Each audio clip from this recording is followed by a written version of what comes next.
अस्सलाम वालेकुम जी, क्या हाल है, कैसे हैं? ठीक है, उम्मीद करता हूँ खैरियत से होंगे।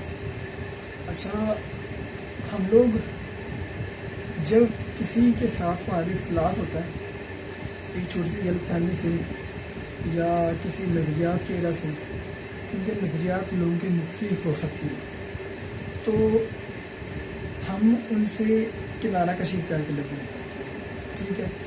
और फिर हम अपने ज़हन में ये गुमान करने लगते हैं कि वो बंदा मेरे साथ ये करेगा या ये करेगा या ये करने वाला, और अपने ज़हन में गुमान करते रहते हैं, जिसकी वजह से दूरियां और रंजिशें बढ़ती हैं। हमेशा ये जो गुमान करते हैं, बदगुमानी करते हैं, ये हमेशा नेगेटिविटी स्प्रेड करती है, ठीक है। हमेशा आपका कोई भी रिलेशन है, आपके फ्रेंड्स हैं, आपके रिलेटिव्स हैं, आपके कोलीग्स हैं, किसी भी तरह से आपका किसी भी इंसान के साथ कोई ताल्लुक़ है, तो उसके साथ जो आपका ताल्लुक़ है उसको इस बदगुमानी से ख़राब ना करें। अगर आपको किसी पर्सन से, किसी बंदे से कोई रंजिश है, कोई मसला है, उसको बिठाएं, उसको साथ बिठाएं, या उसको आपसे उसको साथ बिठाएं, उसके साथ बात क्लियर करें, भाई ये मसला है, ये ऐसा क्यों है, और इसको हमने क्लियर करना है। तुम अगर ये काम कर रहे हो, तुमने ये काम नहीं करना, अगर मैं ये काम करूँ तो मैंने ये काम नहीं करना, इससे हमारे ताल्लुकात, रिलेशन ख़राब हो रही है, हमने ये नहीं करना, ठीक है। लेकिन होता क्या है, जब हमारी किसी एक बंदे के साथ किसी एक पॉइंट पे लड़ाई झगड़ा या कोई ऐसा मामला पेश आ जाता है, तो हम जब फिर उससे मिलते नहीं हैं, कोई भी रिलेशन हो, क्योंकि जब पहले हम अच्छे तरीके से मिल रहे होते हैं, जब हमारे अंदर कोई दूरी की इख्तिलाफ आता है, तो ज़ाहिर सी बात है गैप आता है हर बंदे के अंदर। एक अना, एक तकब्बुर, एक ऐसा कोई लेवल होता है, और अना तकब्बुर ना भी हो तो एक पॉइंट था गुस्से का, वो गुस्से में वो कहता है पहले वो है, वो कहता है पहले वो है, दोनों ही नहीं जाते पहले पहले पहले पहले चक्कर में। इसलिए कहते हैं कि पहले पहले चक्कर में अपने अच्छे जो ताल्लुकात हैं उसको कभी नहीं छोड़ना चाहिए।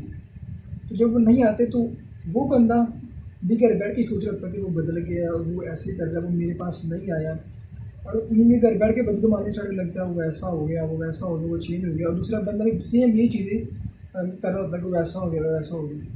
इसलिए हमेशा बात क्लियर करें, किसी को भी कभी भी गलत निगाह से या गलत सोच से ना सोचे और ना देखें। यहीं पे मैं बात करूँगा, मुझे याद आ गई, शौकीन साहब कहते हैं जब हम माराडोना में रहते थे, एक बड़ा मशहूर इलाका है, कहते हैं वहाँ पे एक बेवा औरत थी, वो आके रहने लगी। कहते खैर उसके 2 से 3 बच्चे थे, और वो बेवा औरत जो थी है काफ़ी यंग थी, ऑलमोस्ट कहते 30 के पास, 30 के नीचे, 30 के राउंड थी, 25 से 30 की होगी। कहते वो लड़की बहुत ही, औरत जो थी बहुत ही भरी कपड़े पहनती थी और खुशबू वगैरह लगाती थी, ठीक है, खुशबू बहुत तेज़ लगाती थी, परफ्यूम बहुत तेज़ लगाती थी। और कहते हैं कि उसके घर में डेली 2-3 लोग आते थे, 2-3 लोग नहीं आते थे, जो यंग थी, जो बेवा थी, डेली 2-3 लोग आते थे, और वो उसके बच्चे जो ऐसे ही थे कि वो अपने बच्चों को मारती थी, और बच्चे उसके कभी किसी पड़ोसी के घर बैठ के खाना खा रहे थे, कभी किसी के घर बैठ के खाना खा लेते थे। और हम जब जाते थे नमाज़ पढ़ने के लिए, हम देखते थे, अब मोहल्ले के जो मोहसिन लोग हम कहलाते हैं, ये खिलाते थे, हम देखते थे कि क्या माजरा, ये ऐसी औरत यहाँ पे कि क्यों रहने लगी है। ज़ाहिर सी बात है हम तब बदगुमानी करते थे, जैसा आप इस टाइम सोचते हैं कि वो औरत कैसी होगी, बिल्कुल वैसा ही कहते हैं हम सोचते थे कि पता नहीं औरत ठीक नहीं है, पता नहीं कैसे लोग उसी घर में आती है। कहते खैर मामला चलता रहा, तो रोज़ाना उसके घर में का सामने कोई एक आधी गाड़ी आ जाए करनी, 2-3 लोग उसके घर आना करनी, नौजवान। कहते हम मोहल्लेदार काफ़ी इस बात को दूर कर रहे थे। कहते यार खैर कुछ दिनों के बाद उस औरत का इंतकाल हो गया, उस जवान औरत का इंतकाल हो गया। तो उसके बाद हमें पता चला कि ये औरत एक स्किन कैंसर नामी कोई बीमारी थी, उसमें मुब्तला थी, जिसकी वजह से इसके बदन से बो हो रहा बदबू आती थी, स्मेल आती थी, जिसकी वजह से वो बहुत तेज़ परफ्यूम यूज़ करती थी, बहुत तेज़ परफ्यूम लगाती थी ताकि उसकी बॉडी से किसी को स्मेल ना आए, तो उसकी वजह से इरिटेट ना हो। तो एक कहते हैं, फिर मैं याद पड़ता है कि एक बार वो सब्ज़ी की दुकान पे सब्ज़ी लेने गई थी, वहाँ भी बेहोश हो गई थी और फिर उससे घर भी जा गया था। कहते जब इंतकाल करके तो मुझे बताया गया कि उसकी कैसे में मुतला थी, तो परफ्यूम इसलिए लगाती थी कि उसकी बॉडी से बहुत स्मेल आती थी। और उसके बच्चे जो इर्द गिर्द पड़ोसी घरों में खाना खाते थे, वो उन्हें इसलिए मार के बाहर बुलाती थी। जब उसकी जोड़ा पड़ने लगता था, वो अपने बच्चों को मार के बाहर निकाल देती थी और अपने आप के कमरे में बंद कर देती थी ताकि मेरी वजह से बच्चों को कोई नुकसान ना हो।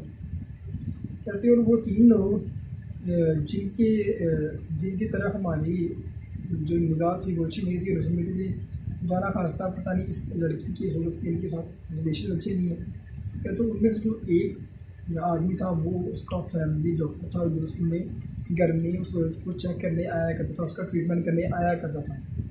दूसरा शागिर्द कहते हैं कि उसका वकील था, जो सारी बात उसके शोर की मरने के बाद उसकी सारी जो है कानूनी कार्रवाई को देख रहा था। और तीसरा उसका तीसरा ससुरी देवर था, जो भी भाभी का हाल है पता लेने आया करता था। जब ये उसका इंतकाल हुआ, मैंने इसकी सारी बात सुनी, तो मैंने वो शर्मिंदगी अपने अंदर महसूस की कि हम लोग जो बहुत पढ़े लिखे हैं, अपने लोग बहुत पढ़े लिखे जाहिर करते हैं कि हमारी सोच का दायरा कार कितना वसी है। हम बगैर किसी को जज किए, बगैर किसी को देखे, बगैर कुछ सुने, हम अपनी ही दुनिया, अपनी एक फिजा बना लेते हैं कि ये फला बंदा गलत है, ये ख़राब है या ख़राब ही। हमें क्या हक पहुँचता है यार किसी को ख़राब करने में।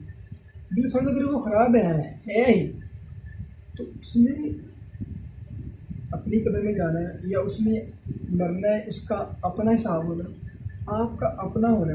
अगर तो उसकी वजह से आपको कोई मसला दरपेश आ रहा है, आपके लाइफ में एक असर पड़ रहा है, तो फिर आप उसको बात करने वाले बने, उसको फिर भी आप उसको जाके मुखातिब करें।